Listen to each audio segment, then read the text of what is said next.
السلام عليكم ورحمة الله. أعزائي التلاميذ، حياكم الله. أظن أنكم بالخير، دمتم برعاية الله وحفظه وأمنه. ونأتي اليوم مجددا لمتابعة الدرس الذي قد بدأناه في لقائنا الأخير، وكان يدور حول أقسام الكلمة. والجدير بالذكر أن في هذا الدرس السابق قد نرى ما يسمى تعريف الاسم. وقبل ذلك قد قلنا بأن الكلمة تنقسم إلى 3 أقسام: إلى اسم، إلى فعل، وإلى حرف. ورأينا معلومات كثيرة بالناحية للاسم، وقد رأينا بأن الاسم يمكن أن يكون اسم إنسان، يمكن أن يكون اسم حيوان، يمكن أن يكون اسم بنات، اسم جماد، كما يمكن أن يكون اسم بلاد أيضا. هذه هي الأنواع التي قد رأيناها في الاسم. ورأينا أيضا ما يسمى بالنكرة والمعرفة، وكذلك العدد. وفي ذلك قد قلنا بأن العدد مقسم إلى 3 أجزاء: إلى المفرد، إلى المثنى، ثم إلى الجمع. وأخيرا قد رأينا النوع بمعنى الجنس بالنسبة للمذكر وبالنسبة للمؤنث. واليوم إن شاء الله سنواصل معلومات أخرى، وتلك المعلومة تتعلق حول ما يسمى بعلامات الاسم. Donc, chers élèves, vous voyez que la fois dernière, on avait entamé une leçon qui portait sur Aqsam al-Kalima, les types de mots. Et pour cela, on avait dit que le mot en arabe est divisé, est subdivisé en 3 groupes. Il y a ce qu'on appelle ism, il y a ce qu'on appelle fi'l, il y a ce qu'on appelle harf. Si vous vous rappelez, lors de la dernière leçon, le ism, on avait dit que le ism c'est le nom, le fi'l c'est le verbe, et harf c'est une particule. Et si on se souvient de ce qu'on avait fait par rapport à l'ism, le nom, on avait défini ce qui est le nom en arabe, et on avait donné les types de noms, que ça soit nom de personne, nom d'animal, les végétaux, les noms de choses, les noms de pays, ainsi de suite. On avait vu ça. Si vous vous rappelez aussi, on avait vu que le nom peut être défini comme il peut être indéfini. C'est-à-dire le mot ou bien le nom peut avoir ce qu'on appelle an-nakira, qui est indéterminé ou bien indéfini, et al-marifa, qui est déterminé et défini. Et on avait vu aussi les types de marifa, les noms. Si on les voit, on dit que ces mots-là, ce sont des noms. Par rapport à al-marifa, ce qu'on appelle les noms déterminés. Et on avait vu aussi ce qu'on appelle al-adad, qui est le nombre. Et je vous avais dit que le nombre dans la langue arabe est divisé en 3 groupes. Il y a ce qu'on appelle al-mufrad, qui est le singulier. Il y a ce qu'on appelle al-musanna, qui est le duel. Et on avait vu al-jamo. Et je vous l'avais expliqué la fois dernière. Qu'est-ce qui est mufrad, qu'est-ce qui est musanna et qu'est-ce qui est jamo. Et en dernier lieu, on avait vu ce qu'on appelle le sexe par rapport au nom. Et pour le sexe, on n'a que 2. Il y a ce qu'on appelle al-muzakkar, qui est le masculin, al-mu'annas, qui est le féminin. Et donc, chers élèves, voilà ce qu'on avait fait la fois dernière. Aujourd'hui, on va continuer la dernière partie sur le nom, ce qu'on appelle le nom en arabe. On va aborder aujourd'hui ce qu'on appelle alamatul ismi. Alamatul ism. Que veut dire alamatul ism? Ma mana alamatul ismi? Ce sont ce sont des critères, des caractéristiques ou bien des signes. Si on les voit dans un mot ou bien si on les voit précéder un mot, on saura nettement que ce mot-là, forcément, il doit être un nom. Donc, comme on a l'habitude de le faire, on va d'abord lire le texte, ensuite on va essayer de commenter le contenu de ce texte. إذن أعزائي التلاميذ اليوم سنرى ما يسمى بعلامات الإثم وأولا كالعادة سأقرأ النص ثم بعد ذلك سأقوم بمعالجته. طيب إذن فلنمشي. أقسام الكلمة تابع علامات الإثم. من علامات الإثم ما يلي: أولا التعريف مثل الشمس، الكتاب. ثانيا التنوين مثل كتاب، كتاب، كتابا. ثالثا حروف الجر مثل يذهب التاجر إلى السوق. رابعا النداء مثل يا أحمد، هيا فاطمة. خامسا التاء المربوطة مثل مدرسة، طالبة. سادسا الإضافة مثل سيارة الأستاذ، مكتب المعلم. طيب يا أعزائي التلاميذ، هذا هو النص الذي سنعالجه اليوم، وكما تعرفون يدور حول علامات الاسم. C'est-à-dire la leçon qu'on va aborder aujourd'hui, c'est la suite de la leçon précédente qui portait sur le nom. Donc aujourd'hui, ce qu'on va voir par rapport à ça, c'est alamatul ismi, les caractéristiques d'un nom. Les caractéristiques d'un nom, c'est-à-dire les choses ou bien les éléments ou bien les choses, si on les voit dans un mot ou bien précéder un mot, on dit que ce mot-là est un nom. Donc, min alamatil ismi ma yali. Parmi les caractéristiques du nom, il y a ce qui suit. Je vous ai donné 6 caractéristiques, 6 éléments. Si vous les retrouvez dans un mot, chassez nettement que ce mot-là est un nom. Le premier élément, c'est al-tarif. Al-tarif, comme vous l'entendez, c'est alif et lam qui précèdent un mot. Si vous voyez un mot précédé de ce genre de Allah, que l'on appelle al-défini, al qui est défini, et c'est par rapport à ce qu'on voyait la fois dernière, qui est al-marifatu ou bien al-tarif.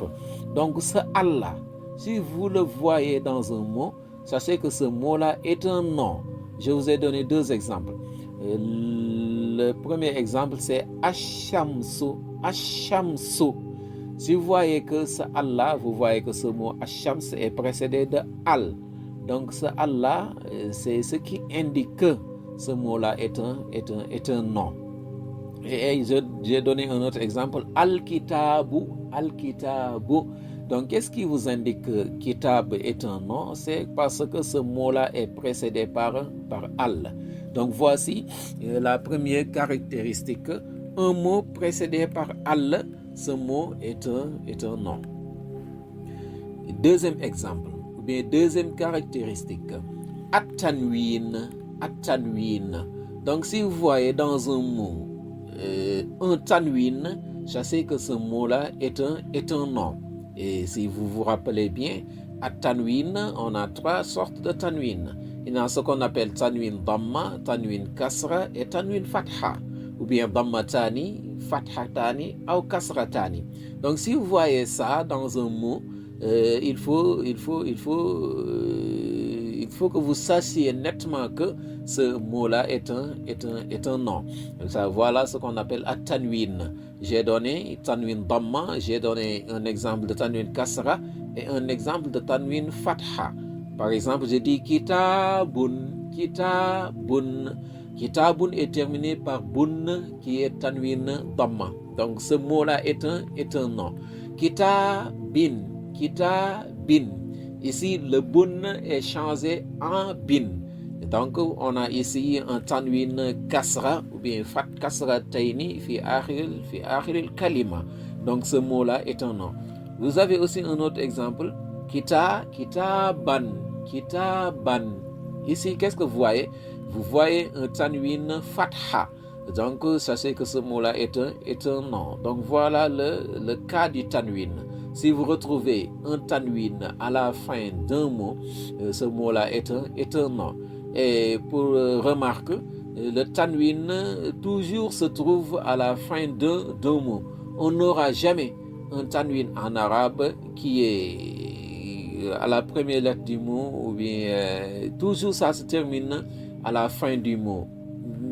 Jamais au début du mot, jamais dans l'intérieur du mot. Toujours ça se trouve à la fin du mot. Donc ça, c'est une particularité par rapport à tanwin. Donc, chers élèves, si vous voyez un tanwin dans un mot, sachez que ce mot-là est un nom. Et voilà, je vous ai donné les trois types de tanwin, que ça soit dammatani, ou kasratani, ou fathatani.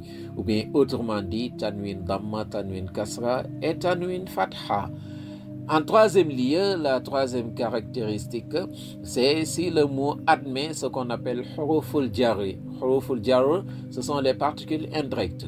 Et parmi les huruful jarri, il y a min, il y a fi, ila, ala, al-ba'u, al-kafu. Parmi toutes ces particules que je viens de citer, on les appelle des huruful jarri. Donc tout mot qui accepte un harf jar, ou bien tout mot qui accepte min, qui est harf jar, fi, ila, ala, al-ba'u, al-kafu, ça c'est que ce mot-là ne peut être qu'un nom. Et j'ai donné un exemple. Par exemple, j'ai dit yazhabu at-tajiru ila as-suqi. Yazhabu at-tajiru ila as-suqi. Donc vous voyez, les deux derniers mots, c'est-à-dire ila as-suqi, vous avez ila qui est le harf jar. Donc forcément, le mot qui suit doit être un nom. Donc c'est pourquoi vous voyez le mot as-suqi, c'est un nom. Pourquoi ici on dit que as-suqi est un nom? Parce qu'il est précédé d'un harf jar.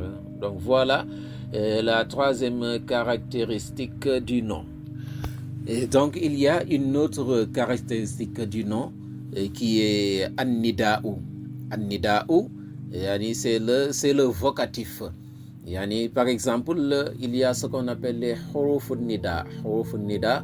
Parmi les huruf nida, il y a ya, il y a aya, il y a wa, il y a haya, il y a ah. Ils ont tous ces genres de mots-là, on les appelle des nida. Donc ces nida-là, si ça précède un mot, ce mot-là est un nom. Maintenant, je dis Ya Ahmadu, Ya Ahmadu, Ya Muhammadu, Ya Rajulu, Ya Tilmizu. Vous voyez, tout ce qui vient après ce Ya-là, on l'appelle ism. Et j'ai donné un autre exemple qui est Haya Fatima. Haya Fatimatu. Vous voyez, ce Haya là fait partie des huruf nida. Donc le mot qui suit ce Haya là est un nom et que vous voyez nettement que Fatima est là. Donc ces deux mots là, Ahmad et Fatima, sont des noms. Pourquoi? Parce que tout simplement sont précédés de ce qu'on appelle par une harf nida. Sont précédés par une harf nida, comme j'ai dit, ou bien c'est précédé par un adatun nida. En cinquième lieu, avant-dernière caractéristique que je vous présente aujourd'hui. Il y a ce qu'on appelle at-ta'u al-marbutatu. At-ta'u al-marbutatu. Ici en arabe, vous avez plusieurs types de ta. Mais pour ce cas, pour le nom, on va dire ta marbutatu et ta maftuhatu. At-ta'u al-marbuta et at-ta'u al-maftuha. At-ta'u al-maftuha, c'est le ta ouvert. C'est la lettre ta ouvert. At-ta'u al-marbuta, c'est la lettre ta qui est fermée. Par exemple, vous avez le mot madrasatun. Madrasatun, vous voyez à la fin du mot, vous avez un ta, et que ce ta-là, on l'appelle ta marbuta, c'est un ta fermé. On a aussi un autre exemple qui est talibatun. Vous voyez à la fin de talibatun, vous avez aussi un autre ta, et ce ta-là, on l'appelle ta marbuta. Donc, si vous voyez un ta marbuta à la fin d'un mot, sachez que ce mot-là est un nom. Mais ici, il y a des exceptions. Comme on dit, likulli qa'idatin istithna. Likulli qa'idatin istithna. C'est-à-dire, chaque règle a une exception. Ici, je vais donner un mot qui est une exception des ta marbuta. Par exemple, je donne le mot khalifatun. Khalifatun. Le mot khalifatun, vous voyez, ça termine par un ta marbuta, mais ce mot-là, en arabe, on le considère comme un mot masculin. Et donc, ce ta marbuta-là, qui est à la fin de khalifatun, c'est un ta marbuta, mais un ta marbuta qui n'est pas féminin, mais un ta marbuta qui est dans un mot qui est masculin. Donc, c'est par rapport au masculin et au féminin. Et donc, on dit souvent que le fait de retrouver un ta marbuta à la fin du mot, on sait que ce mot-là est au féminin. Mais là, il y a des exceptions, comme je vous ai dit tout à l'heure. C'est pas tous les mots qui se terminent par ta marbuta qui sont au féminin. Il y a des mots qui se terminent par ta marbuta et qui ne sont pas des mots au féminin. Et comme ce mot que je vous ai donné tout à l'heure, le mot de khalifatun. Donc ça, on faisait une parenthèse par rapport à ta marbuta féminin et ta marbuta masculin, si on peut le dire ainsi. Et en dernier lieu, on va voir ce qu'on appelle al-idafatu, qui est le mudaf et le mudaf ilayhi, et deux termes d'annexion. Par exemple, si je dis sayaratul ustadi, sayaratul ustazi, vous voyez sayaratul ustadi, il y a sayaratu, c'est mudaf, al-ustazi, c'est mudaf ilayhi. Donc, ces termes d'annexion-là, al-ustazi, forcément, nettement, c'est un nom. Maktabul muallimi, de la même chose que maktabul muallimi. Vous voyez ici le rapport d'annexion qui confirme nettement que ce mot-là, par exemple, le mot muallimi, est un nom. Donc voilà, chers élèves, les 7 ou bien les 6 caractéristiques du nom que je vous ai présenté aujourd'hui. On a vu al-tarif, qui est le al qui précède le nom. Il y a ce qu'on appelle at-tanwin, qui est tanwin fatha, tanwin damma ou tanwin kasra. Je l'ai bien expliqué tout à l'heure. Il y a ce qu'on appelle huruful jar, les particules indirectes, et j'avais donné des exemples par rapport à ça.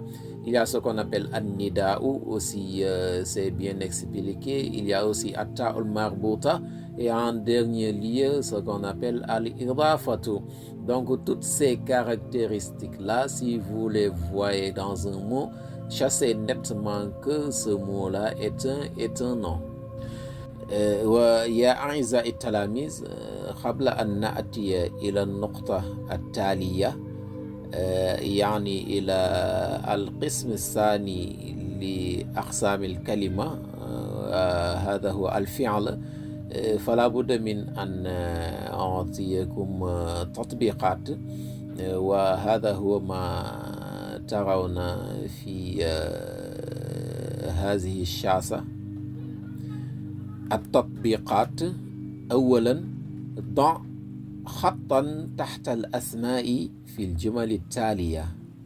هذا دفتر يسجل فيه التلميذ دروسه. يرجع الفلاح من الحقل ومر بصديقه للزيارة.